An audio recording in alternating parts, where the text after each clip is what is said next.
nuclear-powered Russian nuclear submarine, which sank in 1989 off the Norwegian coast, is leaking high levels of radiation into the sea. It was a nuclear-powered attack submarine. It could dive much deeper than US submarines. It was very important to the Russian fleet at the time. Beneath the frozen waves of the Barents Sea, a deadly secret stirs. Rusting steel hulls of Soviet nuclear submarines lie abandoned, their silent corridors hiding the remnants of catastrophic fires, failed missions, and radioactive leaks. Now, experts diving into this underwater graveyard have uncovered something far more terrifying than anyone imagined. Evidence that the Cold War's ghostly arsenal may still threaten the world. What lurks in these sunken fortresses of steel and uranium could change everything we thought we knew about the forgotten remnants of nuclear power. The atomic terror.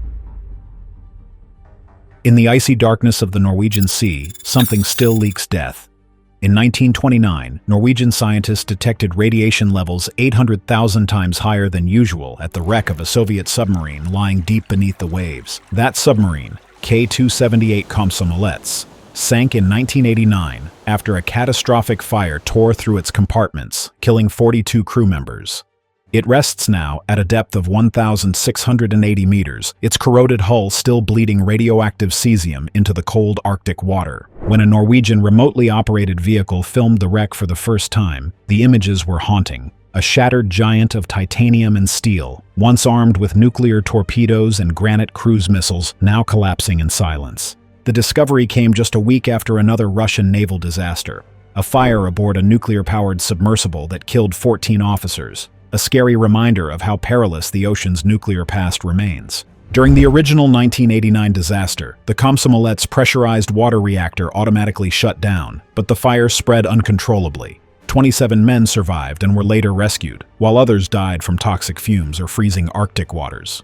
The commander's final act was a distress call, moments before he and his team were lost when their escape capsule sank.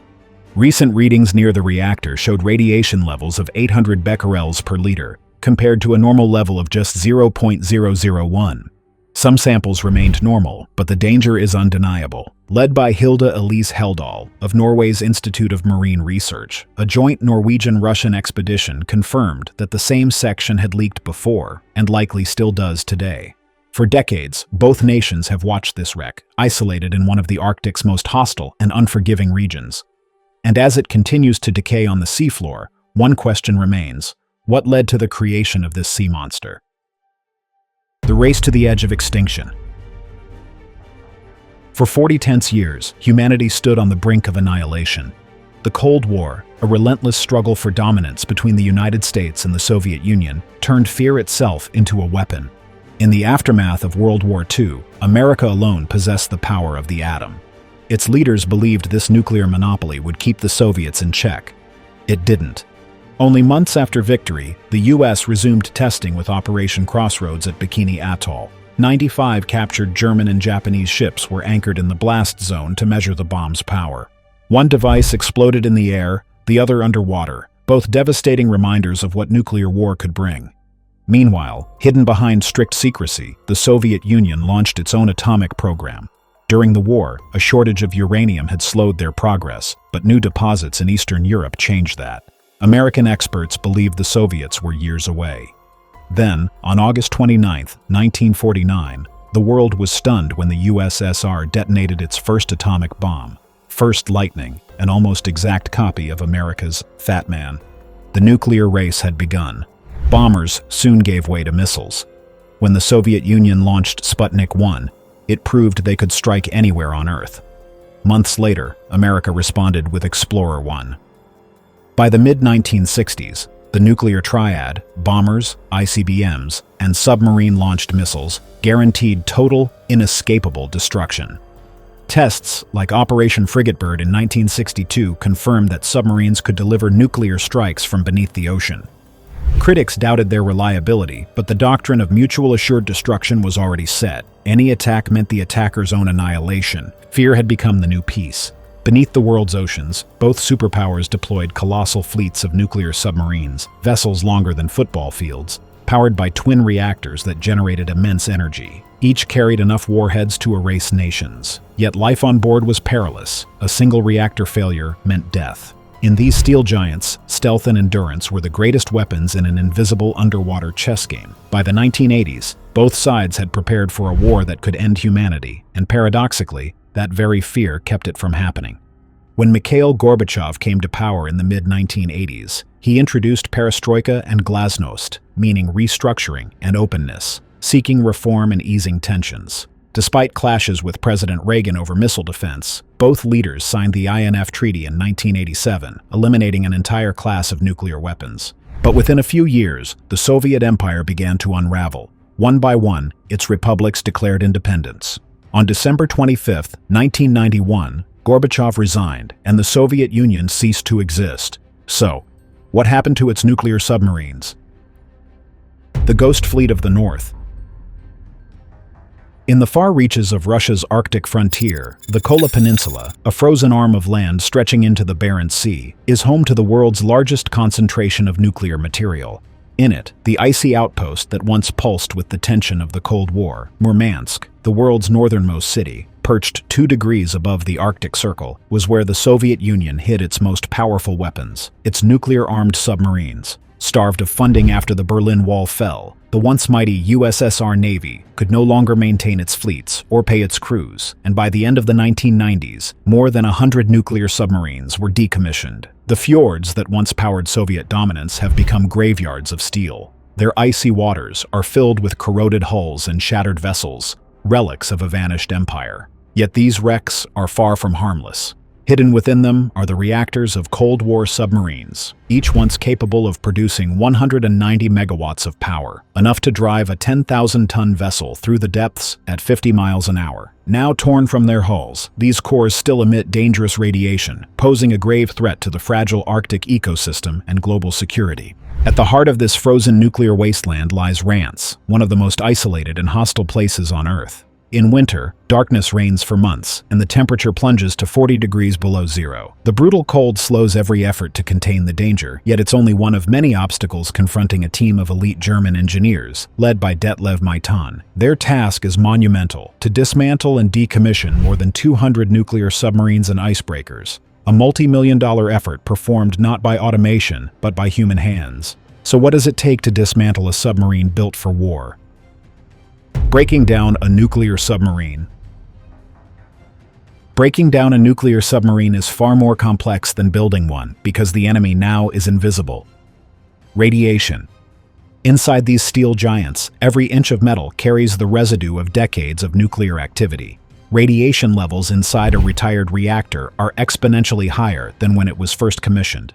Every step, every weld, and every cut must be done with absolute precision. A specialized radiation protection team watches every move to ensure not a trace of contamination escapes.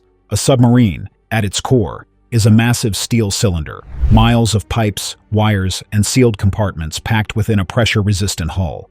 Most of that metal can be recycled or sold, but the danger lies deep within the vessel, inside the reactor compartment, where the pulse of radioactivity never sleeps. For Detlev Maitan's team, the workload isn't what haunts them. It's the unseen hazard seeping from the heart of the ship. During the dismantling of a Victor-class submarine, engineers breached the double hull, revealing a tangled maze of steel vanes and electrical cables near the stern, dangerously close to the reactor. Every torch cut sparked potential disaster. A single lapse could trigger a fire, and radioactive ash could poison the crew. The team worked slowly from both ends, cutting toward the core. The reactor compartment itself was untouchable.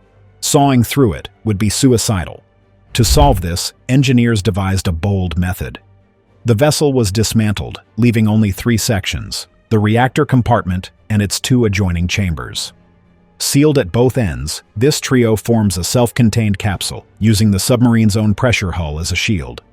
Cutting the reactor free is not the hardest part. Once sealed, the compartment can even float on its own. But letting nearly 200 of these radioactive hulks drift in the Arctic is no solution. A single leak, a sinking, or the wrong hands gaining access could turn containment into a catastrophe. Nearly 200 submarines now lie stripped to their cores, floating steel coffins adrift in Arctic waters. Trapped air keeps them buoyant for now, but that fragile balance won't last. These hulks are not graves. They are only temporary shelters for the reactors sealed inside. The radioactive reactor of an entire fleet wait for time to do its slow work. Centuries of decay before the danger fades. But time alone cannot keep them safe. They need a final resting place, one strong enough to contain their deadly legacy. And where has the Russian government decided they will rest?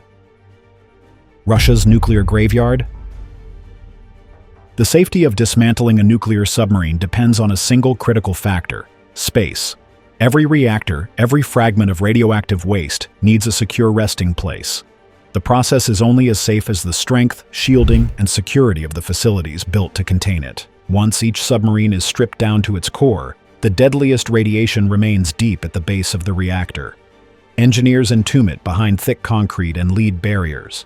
From there, these sealed reactors begin their final journey, 20 miles across the sea to Seda Bay. At the shipyard, workers face brutal conditions. Reactor transfers happen only once a year, during the short Arctic summer when the seas calm and the winds ease. Every minute counts.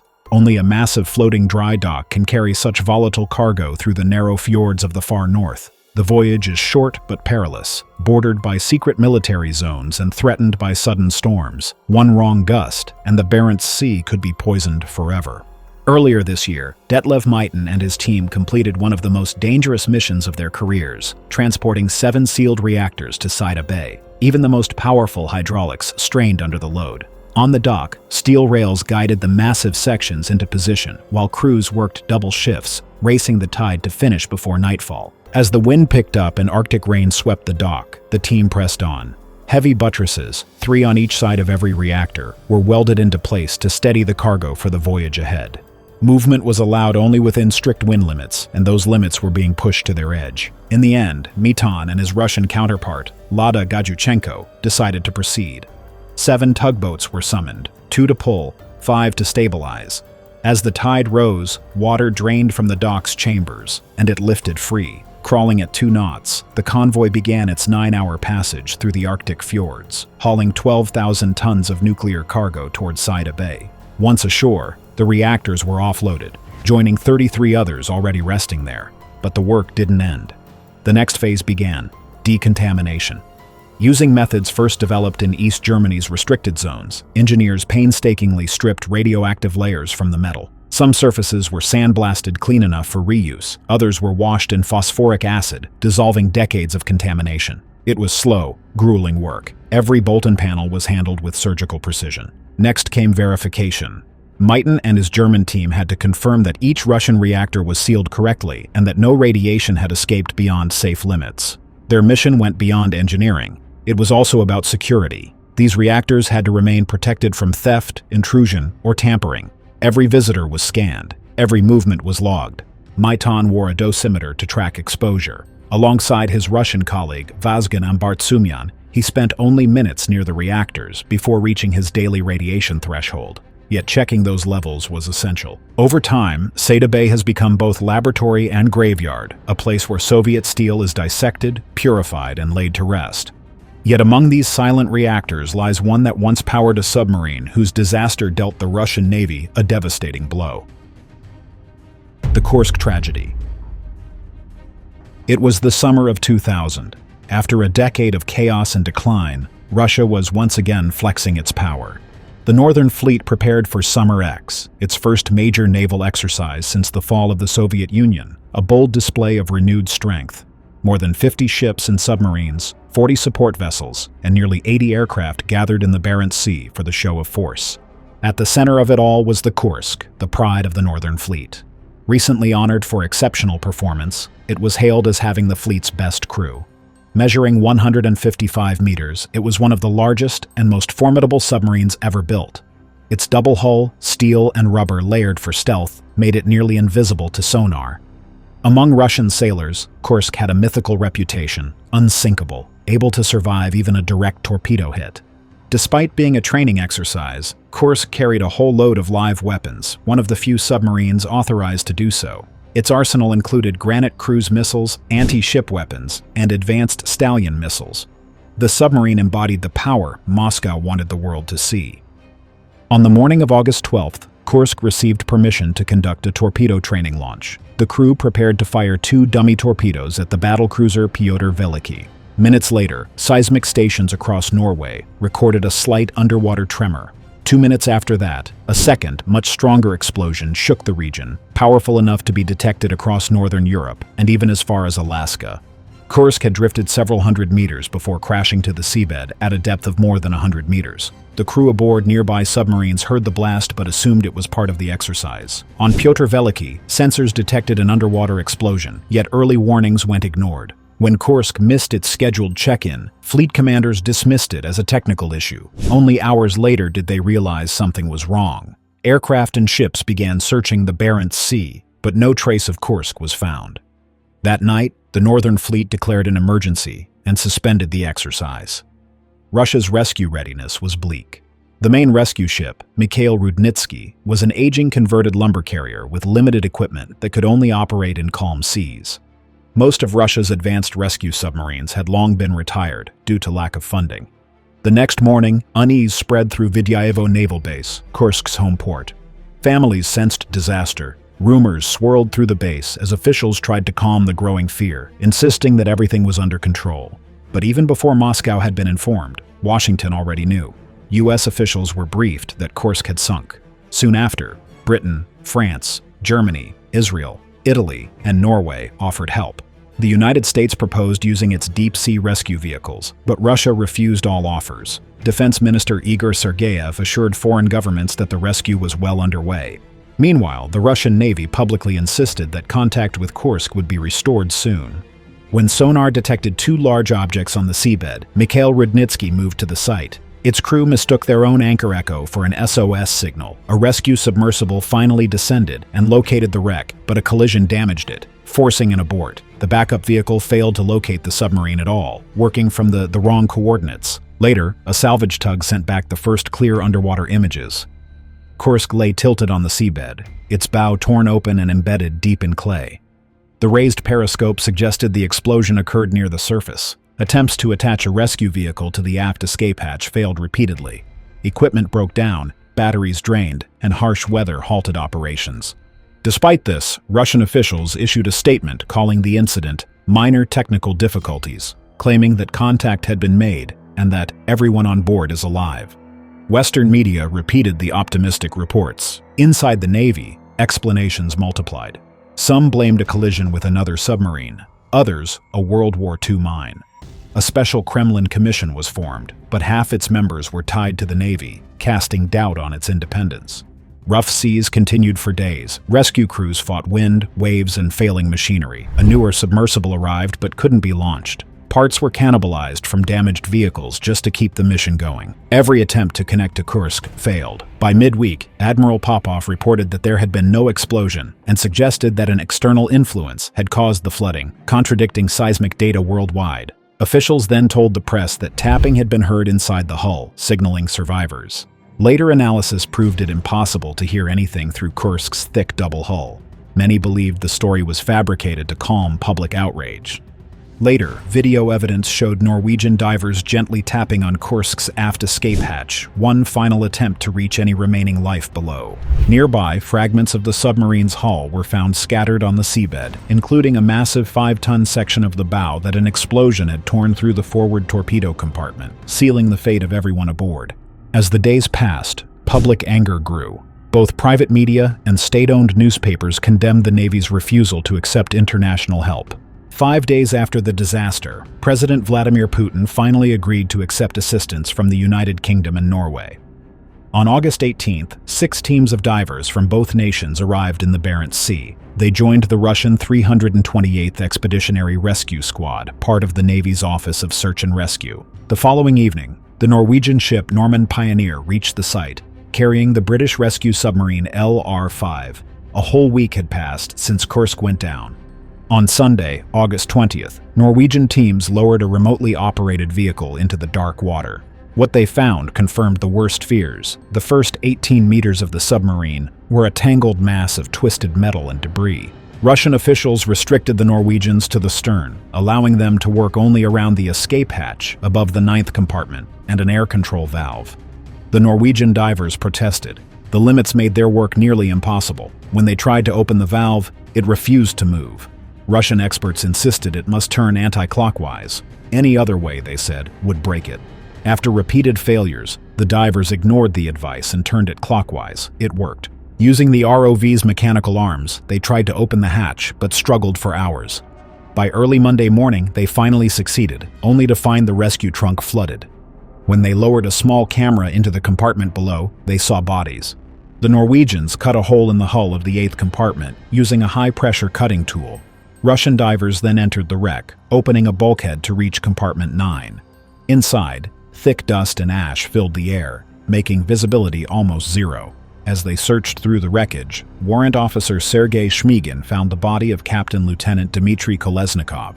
The men were severely burned. Over the following days, Russian divers cut additional holes through the hull, recovering secret documents and eventually 12 bodies. They also retrieved the ship's log, grim proof that some crewmen had survived for a time after the initial explosions. This directly contradicted earlier government claims that everyone had died instantly. Heavy weather soon forced the divers to suspend operations, but before leaving, they confirmed that radiation levels inside and around Kursk were normal. On August 21st, Northern Fleet Chief of Staff Mikhail Motsak publicly announced that Kursk was completely flooded and that no one had survived. Admiral Popov appeared on national television, removed his beret, and asked the families for forgiveness. "Forgive me for not bringing back your boys." Plans were made to continue recovering bodies, but disputes over contracts with foreign companies stalled the effort. Many families protested, insisting that no more lives be risked in the process. President Putin declared August 23rd a national day of mourning. 3 days later, he posthumously awarded the title Hero of Russia to Kursk's commander, Captain Gennady Lyachin. All 117 other crew members and specialists received the Order of Courage. As the Navy prepared to bring Kursk back to shore, a team of military doctors set up a temporary forensic lab in Severomorsk. When the submarine was raised and dry docked, investigators entered the hull for the first time. They drained the flooded compartments, removed remaining missiles, and began the slow task of identifying the dead. Using dental records, tattoos, and personal details, doctors worked carefully through what remained. Many of the recovered potassium superoxide cartridges, used to absorb carbon dioxide and release oxygen, suggested that some crewmen had tried to stay alive after the blast. Autopsies showed that Kolesnikov and 2 others had attempted to recharge the oxygen system. One of the cartridges likely fell into the oily seawater filling the compartment, triggering a violent chemical reaction. The resulting explosion caused a flash fire that burned through the air supply. Kolesnikov suffered fatal acid burns, and the blast stripped away flesh from his head and neck. Fire marks on the walls showed that several men had survived the initial explosion long enough to dive underwater for safety. But the fire consumed what little oxygen remained. When rescuers finally reached the compartment, only a small air pocket was left, containing just 7% oxygen. Bodies from the 9th compartment were relatively intact, but the blast shattered those from the forward sections. In the reactor control room, some victims had suffered forces of over 50 G, instantly fatal. One sailor's body was found embedded in the ceiling of the 2nd compartment.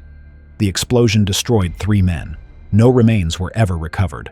Almost 2 years after the disaster, on July 26, 2002, the government commission led by Prosecutor General Vladimir Ustinov concluded that the initial explosion aboard Kursk was caused by hydrogen peroxide fuel leaking from a faulty practice torpedo in the 4th launcher. According to the report, the blast wave should have been contained by the bulkhead between the 1st and 2nd compartments, but a ventilation duct, left open to equalize pressure during torpedo launches, allowed the explosion to spread through the submarine. The first fire burned at nearly 2,700 degrees Celsius, instantly killing all 7 men in the torpedo room. The open ventilation valve let the blast and smoke surge into the command post, incapacitating everyone inside. No distress signal was sent, and the automatic emergency surfacing system was never triggered. 2 minutes later, a second explosion, 5 to 7 warheads detonating in quick succession, ripped a hole through the hull. The pressure wave and flooding killed everyone in the forward sections. Investigators determined that high-test peroxide in the torpedo had reacted with copper in the launcher's brass fittings, triggering a runaway decomposition that led to detonation. The explosion equaled 100 to 250 kilograms of TNT, strong enough to register on seismic monitors hundreds of kilometers away. The practice torpedo was over 10 years old, its components past service life. Reports later revealed it had likely been dropped during loading, causing cracks in the casing. Workers noticed fuel leaks from the rubber seals, but they were ignored due to the importance of the naval exercise. The crane commonly used for loading was out of order, delaying the process and making it harder to remove a damaged weapon. Internal documents showed that several officers had approved the use of HTP torpedoes without proper authority. The weapons had been reintroduced in 1998, despite warnings from naval engineers that they were dangerously unstable. Other navies had abandoned peroxide-fueled torpedoes decades earlier after fatal accidents, most notably the sinking of HMS Sidon in 1955. When salvage teams later recovered fragments of the No. 4 torpedo and its launch tube, they found heat distortion and ruptured welds, consistent with an explosion originating from inside the weapon. The official conclusion: a faulty weld and fuel leak caused the initial blast that destroyed Kursk. Emergency procedures instructed crew in the rear compartments to move forward toward the rescue capsule in the sail, but the passageways were destroyed. The forward escape trunk was obliterated, and the capsule itself was unreachable. The submarine's emergency buoy, designed to detach and transmit the vessel's location, failed to deploy. Investigators discovered it had been welded shut a year earlier to avoid accidental activation during a Mediterranean mission. When disaster struck, it never released. Kursk's reactor compartment survived both explosions. The twin OK-650 reactors, encased in thick steel and shock-mounted, automatically shut down, preventing a nuclear catastrophe. Today, its reactor sits inside a bay. Thanks for watching. Now check out the videos popping up on screen for more unbelievable stories.